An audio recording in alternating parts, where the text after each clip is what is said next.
Unmute. Today, the Justice Department took the momentous step of lodging federal criminal charges against former President Donald J. Trump. The indictment is related to the handling of classified documents that were removed from the White House by Donald Trump. According to reports, he is to report in a federal court in Miami on Tuesday.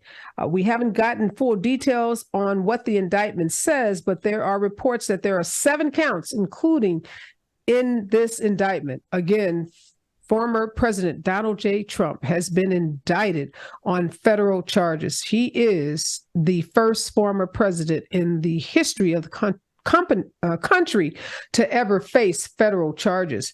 More on that later in the show. Also, today, the Supreme Court upheld a lower court decision striking down Alabama's discriminatory congressional map as a likely violation of the Voting Rights Act due to the state's failure to provide Black Alabamians an equal opportunity to participate in the political process.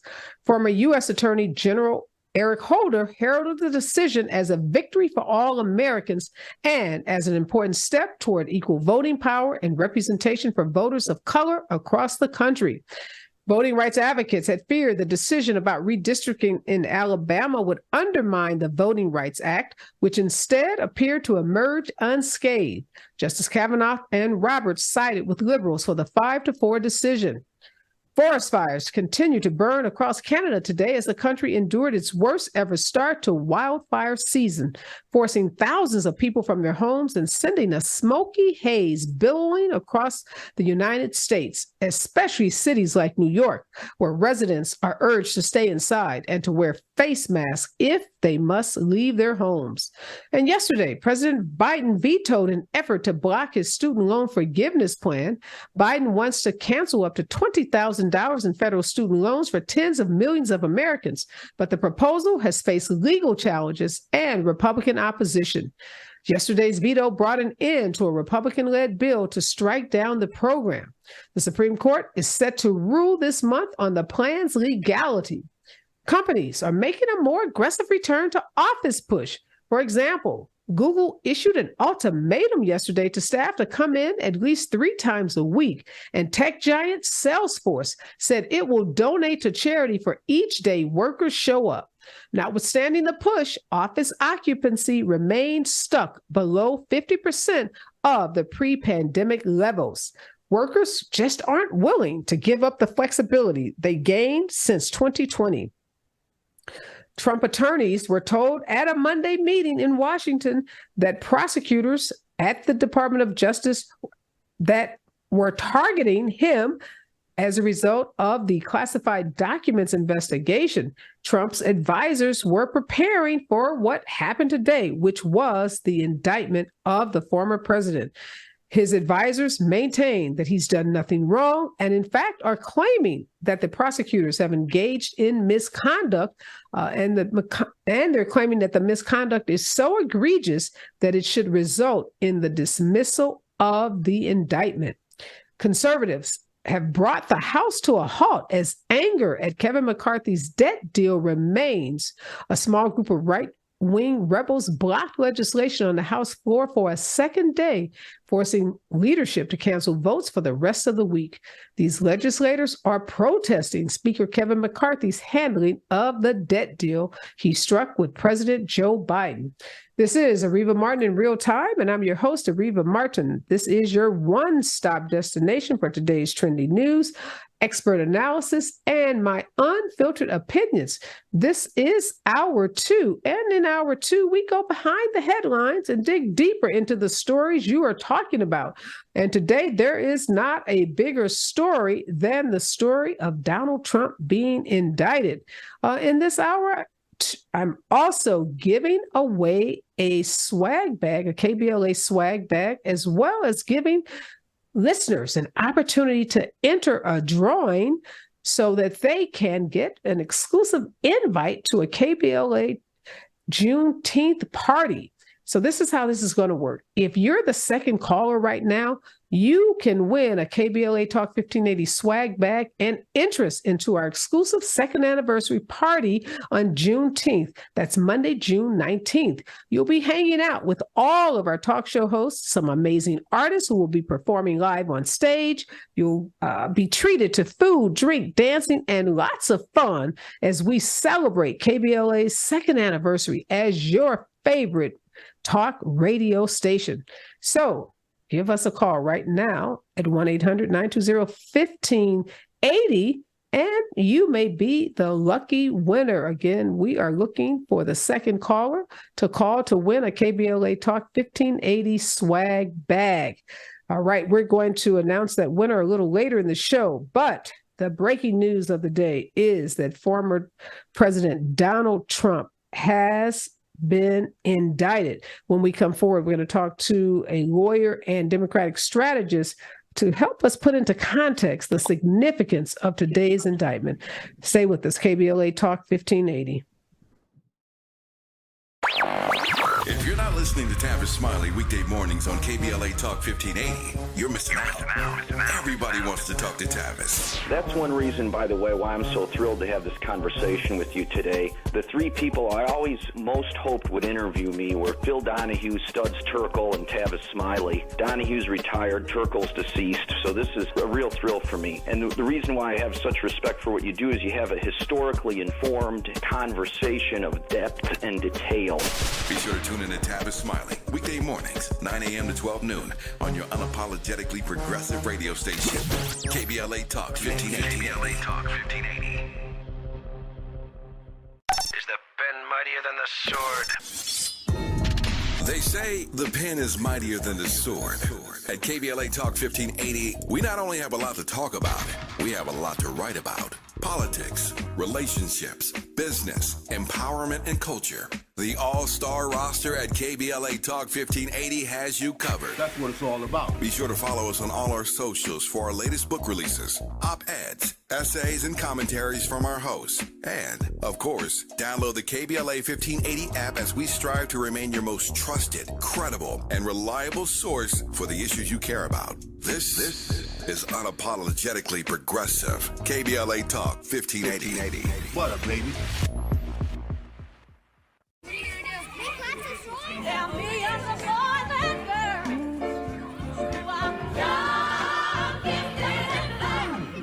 I'm young, gifted, and black.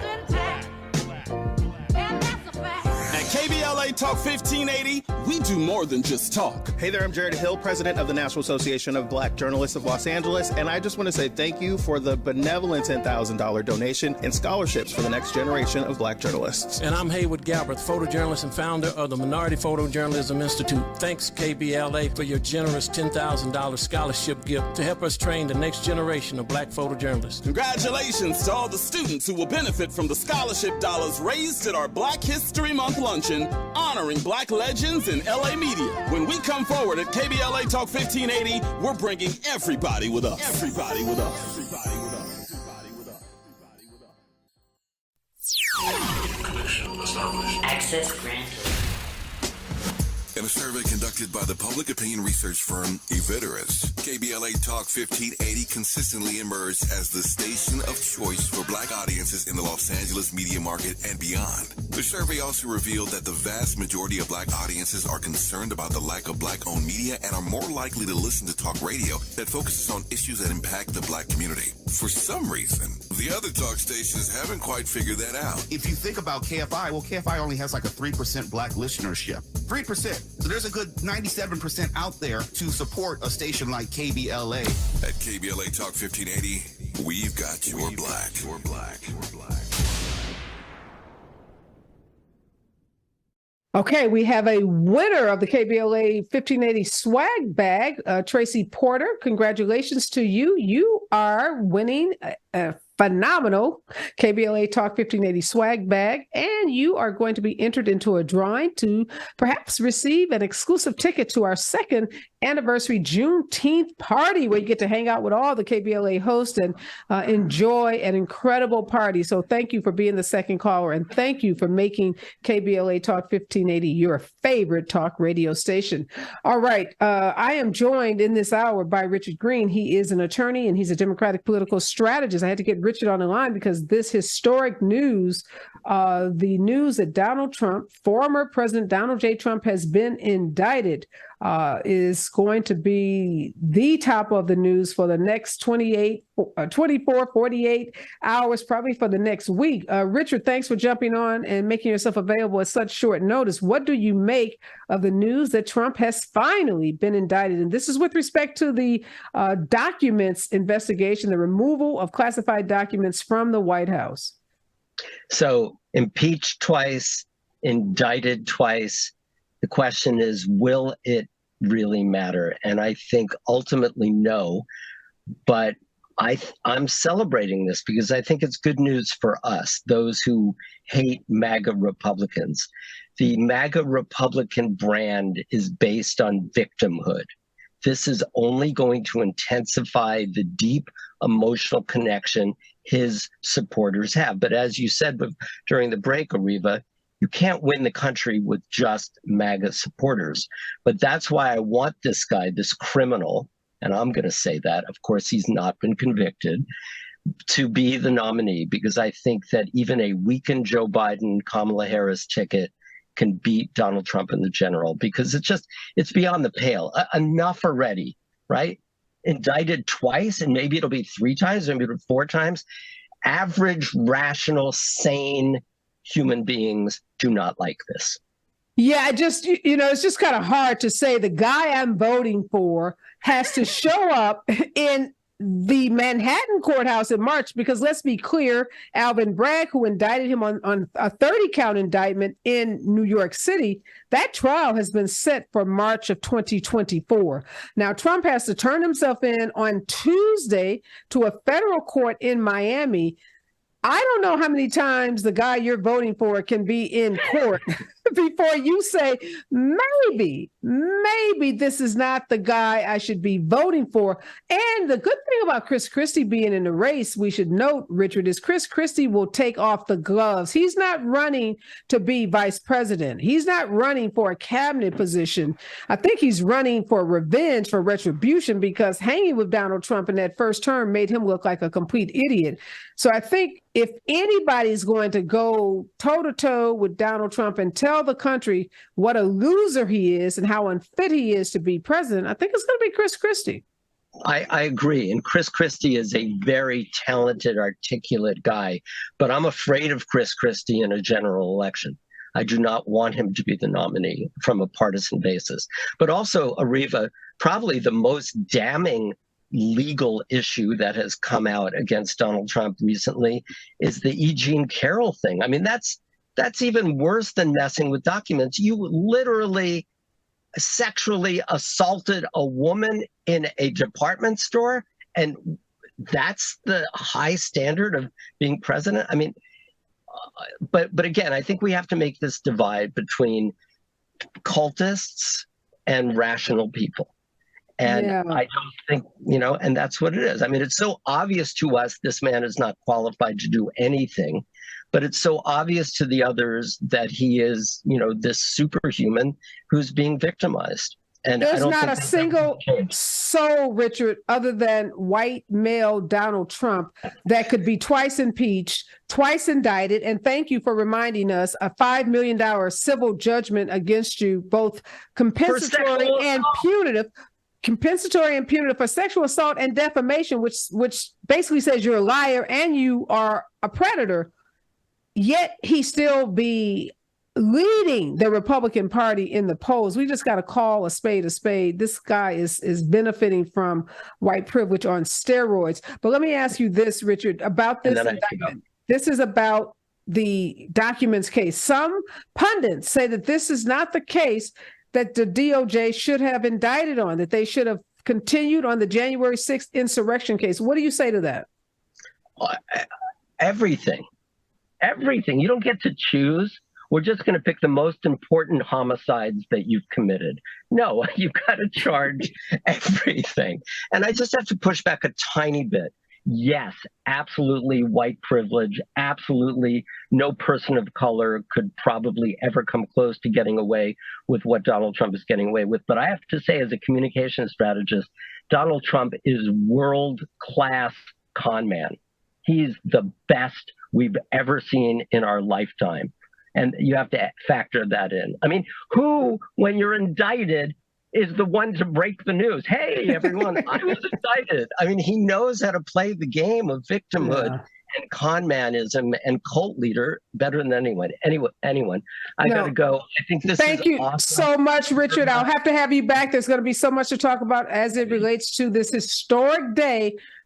Donald Trump indicted by a federal grand jury. So we'll have you back. Absolutely. Let's talk about, I want to talk about what this indictment is, what we know so far. What we know is that this indictment reaches back to the end of Trump's term in January of 2021, when the documents at issue, these are classified documents that were in the White House, many of which were said to be in the White House residence. We were told that that the documents were packed in boxes along with clothing, along with gifts, photos, and other material, and shipped by the General Services Administration to Trump's home in Florida, his property called Mar-a-Lago.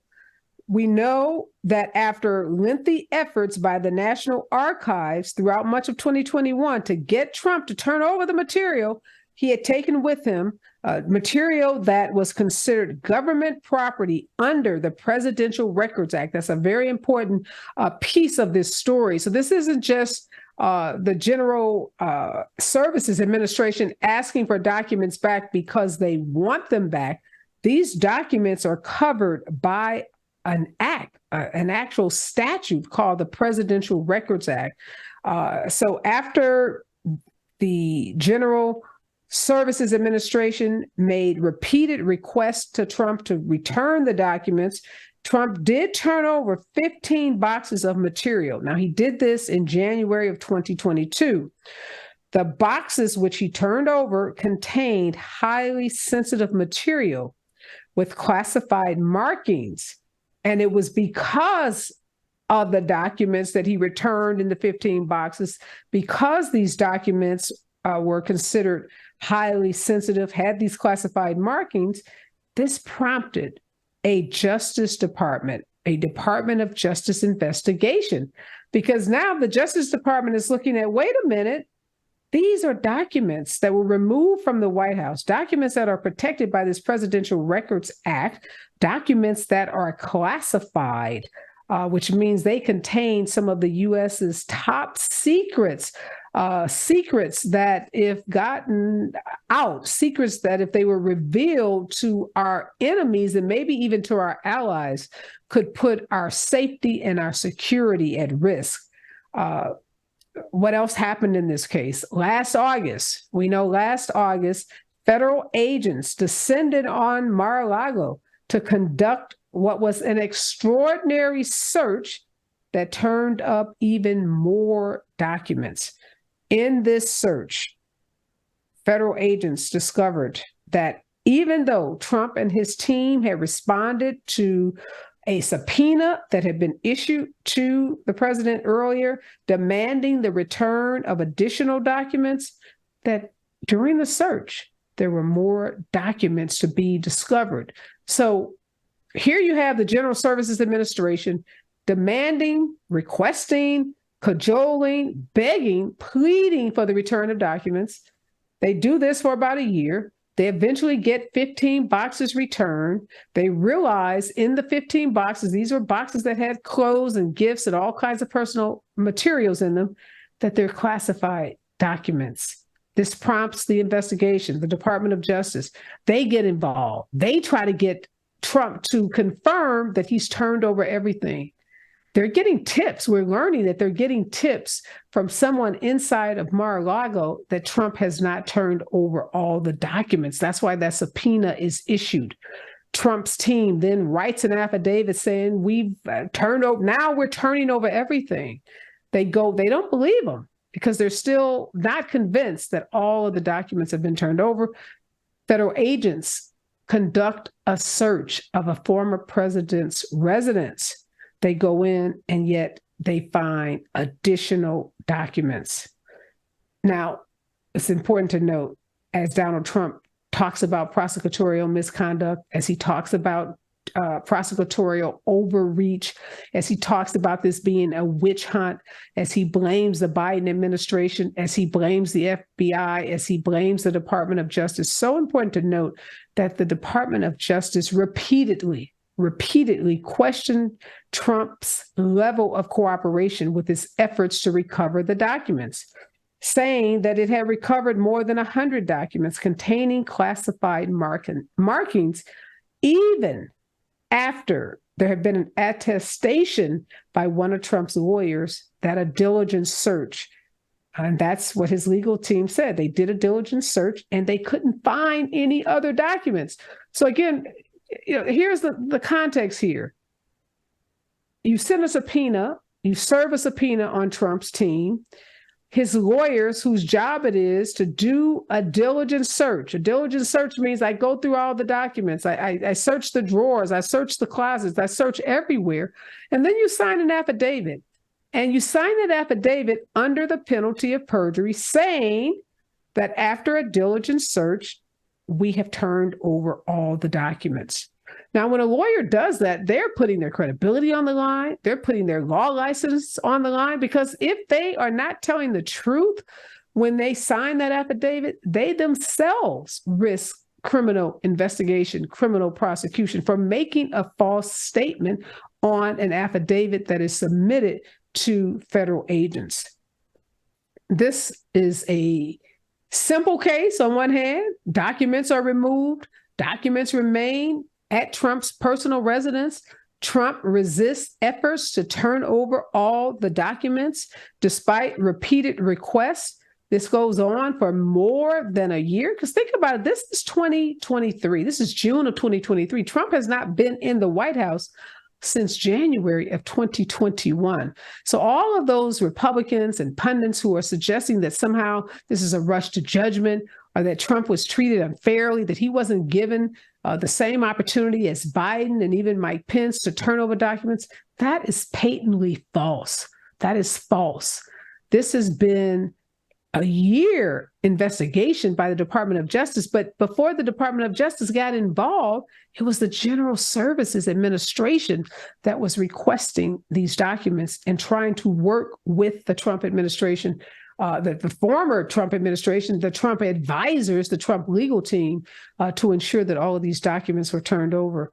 Now, it's also so important to put into context that Donald Trump is still facing ongoing criminal investigations beyond these two indictments. They include an investigation by the special counsel, Jack Smith, is investigating Trump's efforts to hold on to power following his election loss. The special counsel is looking at how Trump's efforts to hold on to power led to the January 6, 2021 assault on our Capitol. There's also the investigation, we know, by Fani Willis, that is the prosecutor in Fulton County in Georgia. That's the county where Atlanta is. We know that Fani Willis has asked for the courts to be pretty much available to her during this summer. And the expectation is that she is going to be coming into the courts in Fulton County, and that she too is going to be issuing some indictments that could involve Donald Trump, as well as others that were involved in efforts to interfere with the lawful election of electors in the state of Georgia.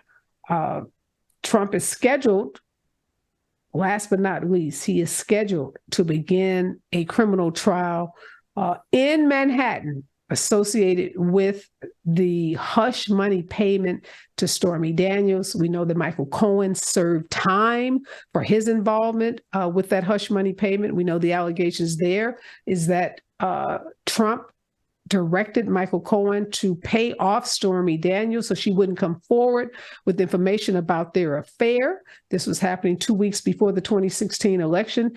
Trump was fearful that on top of the Access Hollywood tape that had been released, that if Stormy Daniels came forward and acknowledged that she had had a sexual relationship with Donald Trump while his wife, Melania Trump, was pregnant with their son, their young son, Barron, that would have tanked his aspirations of becoming the president. And so we know that there's substantial evidence in that case of Donald Trump funneling money through Michael Cohen to pay off Stormy Daniels to keep that story under wraps to prevent any exposure and the potential for Donald Trump not being elected in 2016. You probably say you need a scorecard to keep up with all of the investigations and to keep up with all of the legal issues that Donald Trump is facing, and that would be correct. This, again, is so historic because we've never had a president to be impeached twice, not removed, but impeached twice, and now to be indicted twice, and one of those indictments to be a federal indictment. We are in unprecedented territory, uncharted waters, and what this means for our democracy is yet to be seen. We're going to continue to follow this story as new evidence, as new information, as new reporting comes out. We will bring it to you right here, KBLA Talk 1580. This is your station. This is your destination for breaking news on the indictment of Donald J. Trump. When we come forward, we're going to talk to a woman who was the victim of sexual misconduct in a Buddhist community. Stay with us, KBLA Talk 1580. This is a rather bold pronouncement, but we think we can back it up. If you come across a radio frequency anywhere putting more variety and more diversity on the air than KBLA Talk 1580, we sure would like to hear about your discovery. You got to have vision. You can search, but we are confident that you won't find more shows covering more topics, hosted by a more diverse and inclusive lineup of talkers than the squad we have assembled here at KBLA Talk 1580. This is the time, brothers. This is the time. We've got something for everybody. That's right. Health and healing, history and humor, issues and events, empowerment and entertainment, all in one station. What's really going on? Free enterprise, you dig? KBLA Talk 1580. Yes. Oh yeah. We got a lot to talk about. King Kong ain't got on me. If you're not listening to Tavis Smiley weekday mornings on KBLA Talk 1580, you're missing out. Everybody wants to talk to Tavis. That's one reason, by the way, why I'm so thrilled to have this conversation with you today. The three people I always most hoped would interview me were Phil Donahue, Studs Terkel, and Tavis Smiley. Donahue's retired, Terkel's deceased, so this is a real thrill for me. And the reason why I have such respect for what you do is you have a historically informed conversation of depth and detail. Be sure to tune in to Tavis Smiley weekday mornings, 9 a.m. to 12 noon on your unapologetically progressive radio station, KBLA Talk 1580. KBLA Talk 1580. Is the pen mightier than the sword? They say the pen is mightier than the sword. At KBLA Talk 1580, we not only have a lot to talk about, we have a lot to write about. Politics, relationships, business, empowerment, and culture. The all-star roster at KBLA Talk 1580 has you covered. That's what it's all about. Be sure to follow us on all our socials for our latest book releases, op-eds, essays, and commentaries from our hosts. And, of course, download the KBLA 1580 app as we strive to remain your most trusted, credible, and reliable source for the issues you care about. This is unapologetically progressive. KBLA Talk 1580. What up, baby?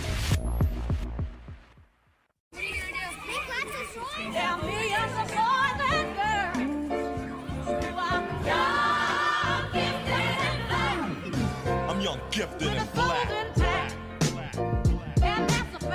KBLA Talk 1580, we do more than just talk. Hey there, I'm Jared Hill, president of the National Association of Black Journalists of Los Angeles, and I just want to say thank you for the benevolent $10,000 donation and scholarships for the next generation of black journalists. And I'm Haywood Galbraith, photojournalist and founder of the Minority Photojournalism Institute. Thanks, KBLA, for your generous $10,000 scholarship gift to help us train the next generation of black photojournalists. Congratulations to all the students who will benefit from the scholarship dollars raised at our Black History Month luncheon, honoring black legends in LA media. When we come forward at KBLA Talk 1580, we're bringing everybody with us. Everybody with us. Everybody with us. Everybody with us.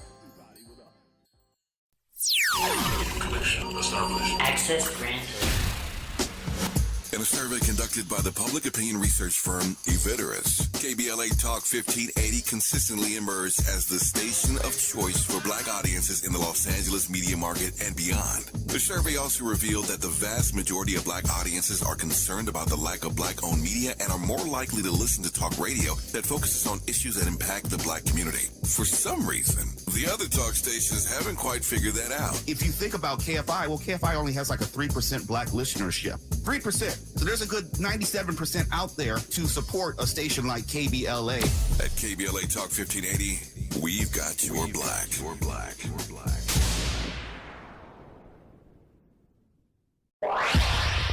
Follow the leader. KBLA Talk 1580. Follow the leader. Be sure to follow us on Instagram at KBLA 1580. Follow the leader. Are you ready? The station leading the way with exclusive interviews, Follow the leader. stimulating conversation, and intellectual discourse that empowers, enlightens, and informs. Follow the leader. Follow the leader at KBLA 1580. We've got a lot to talk about. Keep following the leader. Follow the leader. Follow the leader. Follow the leader. Follow the leader. Follow the leader. Gotta stay fresh, my. House shot with a red spot. Shot with a red spot. Shot with a red spot. Have you visited us online for the grand opening of KBLA.store? For the best in new merch, gift ideas, books, media, and more, log on to KBLA.store. Be sure to check out our KBLA team favorites at KBLA.store today. That's KBLA.store for all the official merch on your favorite talk radio station, KBLA Talk 1580. Here comes the brand new flavor in your head. Race, social justice, sports, politics, art, music, culture. We do it all on the D.L. Hughley Afternoon Show. If you're not tuning in, then you are definitely missing out. It's the D.L. Hughley Afternoon Show, weekdays from 2 to 4 only on unapologetically progressive KBLA Talk 1580. Like a brand new flavor in your head. Yeah. This is a rather bold pronouncement, but we think we can back it up. If you come across a radio frequency anywhere putting more variety and more diversity on the air than KBLA Talk 1580, we sure would like to hear about your discovery. You got to have vision. You can search, but we are confident that you won't find more shows covering more topics, hosted by a more diverse and inclusive lineup of talkers than the squad we have assembled here at KBLA Talk 1580. This is the time, brothers. This is the time. We've got something for everybody. That's right. Health and healing, history and humor, issues and events, empowerment and entertainment, all in one station. What's really going on? We are back and we are tracking a seismic event in the nation's political and legal history, and that is the indictment of former President Donald Trump. He has been indicted by the Justice Department in connection with the discovery that hundreds of classified documents were taken to his Mar-a-Lago home after he left the White House. We're going to continue to bring you updates in that evolving story. In this half hour, though, we're also talking to Carol Murchison. She's the leader of the sexual misconduct in spiritual communities practice at a law firm, McAllister Oliveras, and Rachel Montgomery. Rachel is a former member of the Dothan Center, and she was sexually assaulted and impregnated by its leader. Thank you so much, Carol, and thank you so much, Rachel, for joining me. I want to start with you, Rachel. Give us some history about how you got involved with this particular Buddhist center, and what was it like to learn that someone that you had put a lot of faith in was actually a sexual predator? That's a great question. I love the way you phrased it. It happened over the span of many years. I joined when I was really young. A best friend of mine had started working at the center, and I went up there for a 4th of July celebration and ended up volunteering to work there in childcare. I came from a Christian upbringing. It was more just an opportunity for me to be around interesting people from all over the world and get to know new faces and have new opportunity. It was several years before I experienced anything around harm. For me, it was many years into being brainwashed is the best word I can think of, for lack of a better one, into that community. And to find out in hindsight, the predatory aspects, shocking is like a very good surface word, but it goes way deeper. And what are some of the things that happened to you when you talk about being brainwashed? And exactly how old were you when you started going up there to do the child care? I was 19 when I started going up there for childcare. I didn't identify with what it was at the time, but you get there, and for me, they call it love bombing. Everyone's just extremely kind, nice, open. It's not what you don't expect to experience in a religious community. It's probably how a lot of us feel going into a religious community, but maybe this fell more on the extreme, where it was talked about right away as if I was meant to be there, which really complimented me as a young person to feel that kind of belonging. And then it sort of just progressed from there, like what's asked of you and maybe then becomes demanded of you, it changes over time to get more and more extreme. And did you ever, start to live at this center permanently, or would you just go up for summers? Like, what was your level of contact? Yeah, it progressed. At first I was in university, so I'd go back and forth for classes and then be there in the summer, like in the off season. And then later I was there full time, living there. And that's when the brainwashing really increased. How long did it take you, Rachel, for you to, get deprogrammed, for you to, realize that this was an unhealthy environment for you? It took several years to unravel, to be honest. I mean, I wish I could say it was like instantaneous, but it really started with first realizing I was part of a cult. That was sort of the first layer that started peeling off. And then the layers of realizing that I was taken advantage of and that harm was perpetrated onto me, that realization came later. So it was very like onion peeling type thing. So how long had you been affiliated with this center before you were drugged and sexually assaulted by its leader? I first got there in 2011, and this was the end of 2013. So just after 2 years. Yeah, it was my third summer there. It was following the third summer I was there, yeah. And can you just tell us briefly what happened? Well, I mean, your summary pretty well covered the bulk of it. I mean, there had been a history of, like I was describing, like being demanded to do more and more things. And something that came up a lot for me was I'm one of those people, not so much one of these people anymore, but I really trust the people I look up to, and I really follow their guidance and advice, especially like in a religious context. Like I really trust the people that are like helping me in my religion at the time. And it was just a situation of following the guidance of my teacher and doing everything he said, and everything he said led to me being assaulted. Mm-hmm. And I know I read in some of the documents that the assault led to you getting pregnant. What happened with the pregnancy? Yeah, that's the most traumatic part to talk about, and quite a horrifying thing to realize as a young person, that something that you can barely remember like led to something like a pregnancy, and that not understanding why that was or what had happened to me in my body, and wanting to better understand it. At the time, I felt like my only option, going back into my body and who I was at that time in my early 20s, I, for whatever reason, felt like I had to do an abortion for that. And that's what I did. Wow. So, Carol, I know you are a lawyer and you're representing Rachel in a civil lawsuit. How common is what Rachel described? I mean, my heart goes out to you. I can't even imagine as a young woman, because you weren't a girl, you were 19, 20, 21 years old, but still very young. I'm so sorry to hear what happened to you, but Carol, how common is it, what she's describing? Well, I think that it's, it's hard to say, because so many people that have had a kind of experience that Rachel has had often do not come forward. There are a lot of reasons. So Rachel is really unusual in her willingness to talk about what happened to her. So it's very hard to tell how common it is. But I would say that it is more common than we might think. And, it is the case that there are so many, I think so many young people are seekers. They're looking for meaning in life, and they come upon some kind of a spiritual organization, and it's very common that they then put their trust in it, and then they can be betrayed. So all of the clients that we have been sexually assaulted in spiritual organizations.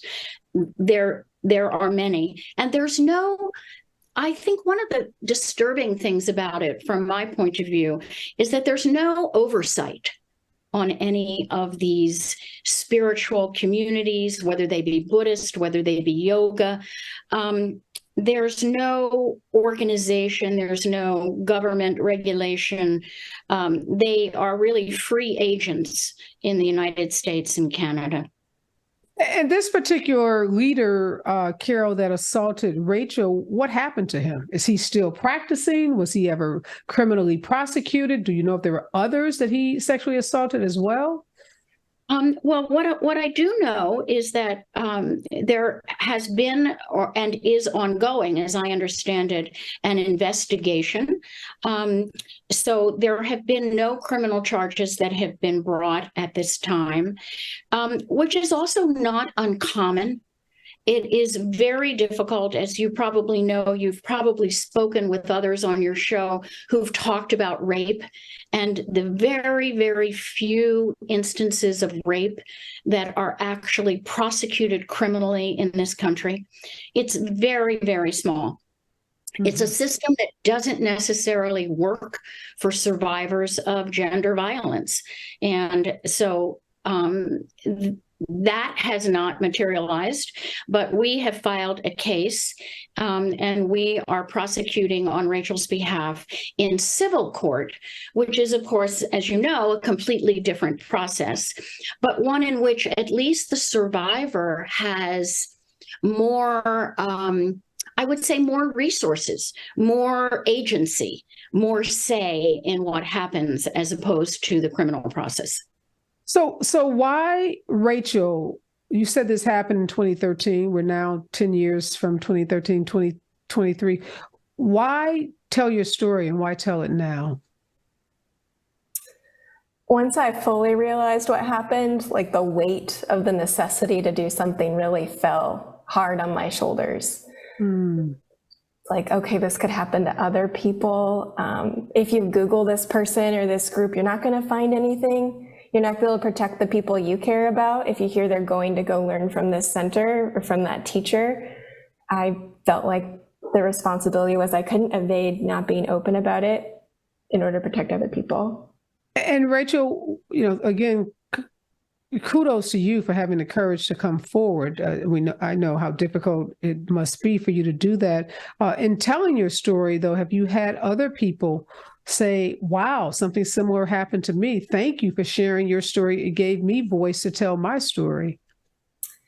It's really sad when that happens. It's a bittersweet. Yeah, I have had people say that. And it's like, oh, you articulated something that's been on my heart, that's been in my lived experience.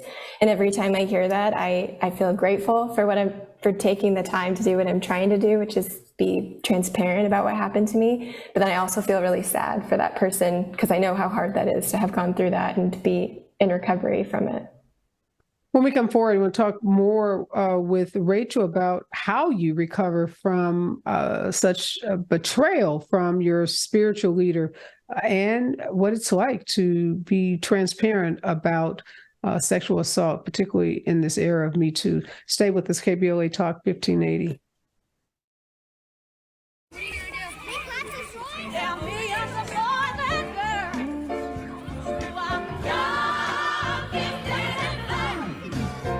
Gifted and black. And KBLA Talk 1580, we do more than just talk. Hey there, I'm Jared Hill, president of the National Association of Black Journalists of Los Angeles, and I just want to say thank you for the benevolent $10,000 donation and scholarships for the next generation of Black journalists. And I'm Haywood Galbraith, photojournalist and founder of the Minority Photojournalism Institute. Thanks, KBLA, for your generous $10,000 scholarship gift to help us train the next generation of Black photojournalists. Congratulations to all the students who will benefit from the scholarship dollars raised at our Black History Month luncheon, honoring Black legends in LA media. When we come forward at KBLA Talk 1580, we're bringing everybody with us. Everybody with us. Everybody with us. Everybody with us. Everybody with us. Connection established. Access granted. In a survey conducted by the public opinion research firm Eviderus, KBLA Talk 1580 consistently emerged as the station of choice for Black audiences in the Los Angeles media market and beyond. The survey also revealed that the vast majority of Black audiences are concerned about the lack of Black-owned media and are more likely to listen to talk radio that focuses on issues that impact the Black community. For some reason, the other talk stations haven't quite figured that out. If you think about KFI, well, KFI only has like a 3% Black listenership. 3%. So there's a good 97% out there to support a station like KBLA. At KBLA Talk 1580, we've got your Black. Your Black. Your Black.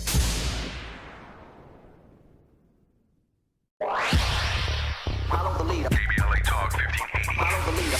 Be sure to follow us on Instagram at KBLA 1580. Follow the leader. Are you ready?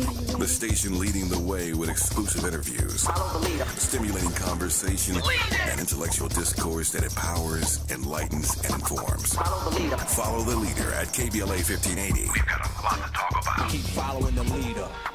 Follow the leader. Follow the leader. Follow the leader. Follow the leader. Follow the leader. Gotta stay fresh, my house shot with a rest spot. Shot with a rest spot. Shot with a rest spot. Have you visited us online for the grand opening of KBLA.store? For the best in new merch, gift ideas, books, media, and more, log on to KBLA.store. Be sure to check out our KBLA team favorites at KBLA.store today. That's KBLA.store for all the official merch on your favorite talk radio station, KBLA Talk 1580. Bounce is back.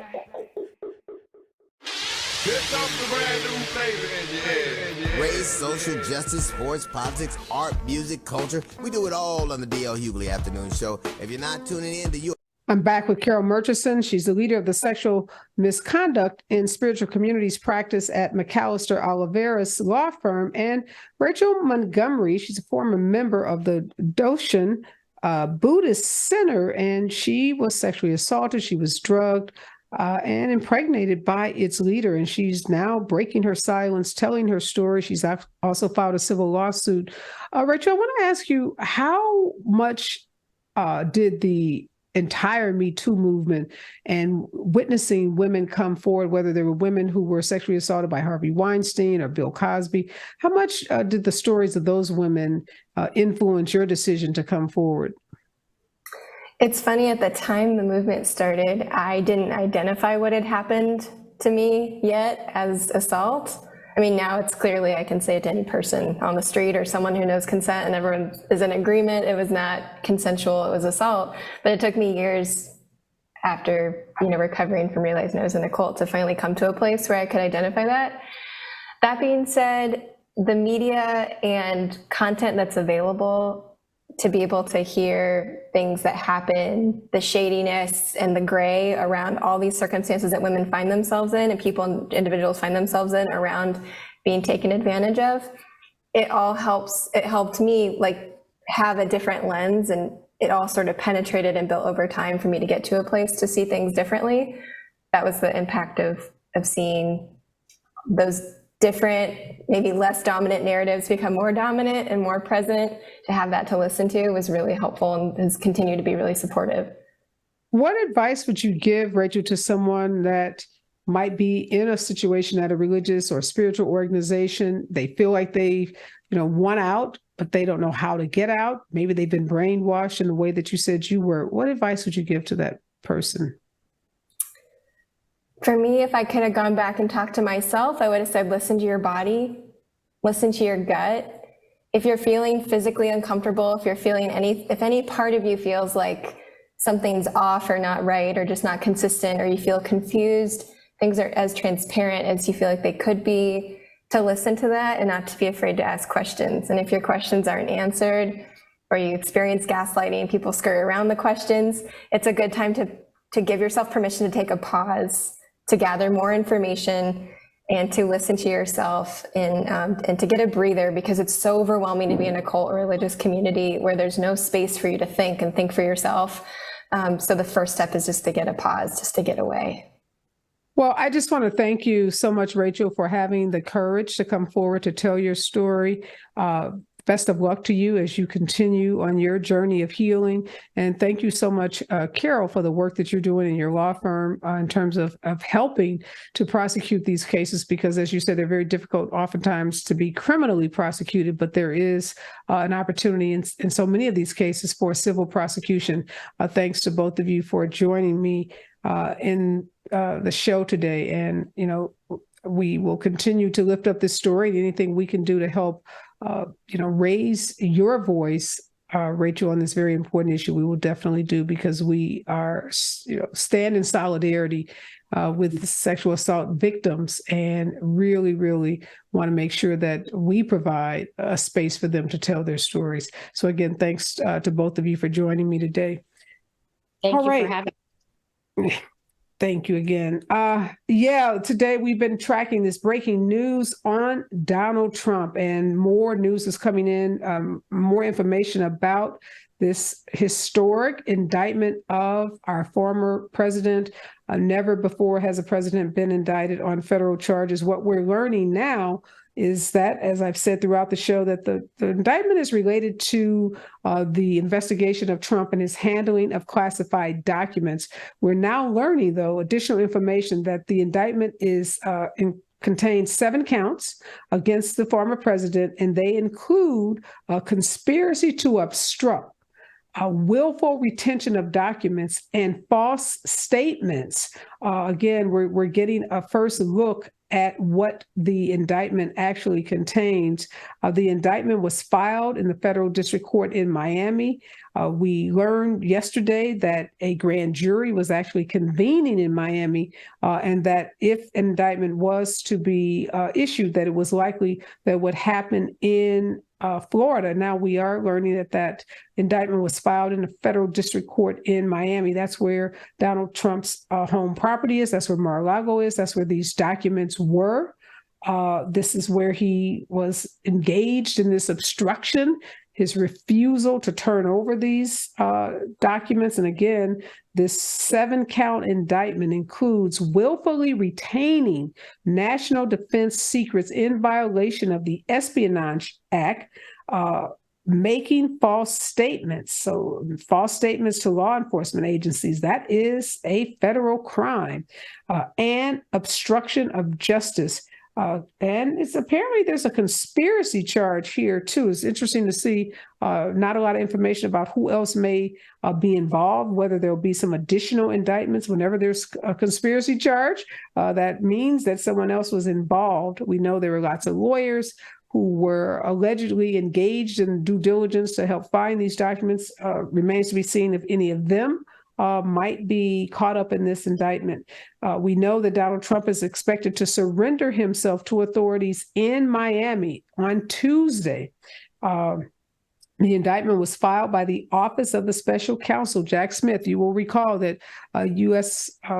Attorney General Merrick Garland brought Jack Smith into this case about literally less than a year ago, and gave him authority to continue this investigation that had been started by the Department of Justice. And this indictment, again, is coming just on the heels of a local prosecutor in New York filing a 30-count indictment, felony indictment against Donald Trump. And as I've said throughout the day, we know Mr. Smith is also investigating Trump's wide-ranging efforts to retain power after his election loss in 2020. Some of the public documents that have been filed in this classified documents case give us a window into what the prosecution's case is going to look like once they get to trial. Public filings in the case have painted this picture of Donald Trump repeatedly stonewalling efforts by both the National Archives and the Records Administration and the Department of Justice to retrieve what they're calling a trove of hundreds of sensitive government records that the former president took with him from the White House and kept mostly at this private club and residence. Keep in mind, this Mar-a-Lago is not just where Trump lives. This is a club. This is a club that has membership. Other people live on this property. Other people frequent this club. We don't know all of the details of the documents found in Trump's possession. We do know, this is some information that we have been able to glean from the public documents, that Trump held on to letters from the North Korean dictator, Kim Jong-un. It remains unclear what other classified materials were found. As we get additional information, as more filings are made by the Department of Justice, we're going to learn more about what the contents of some of these documents contain. We know that Trump has repeatedly characterized the investigation as being politically motivated. He's called it a witch hunt. And in recent weeks, his lawyers and Trump have sought to undermine the credibility of the prosecutors. They've claimed that the prosecutors have engaged in prosecutorial misconduct.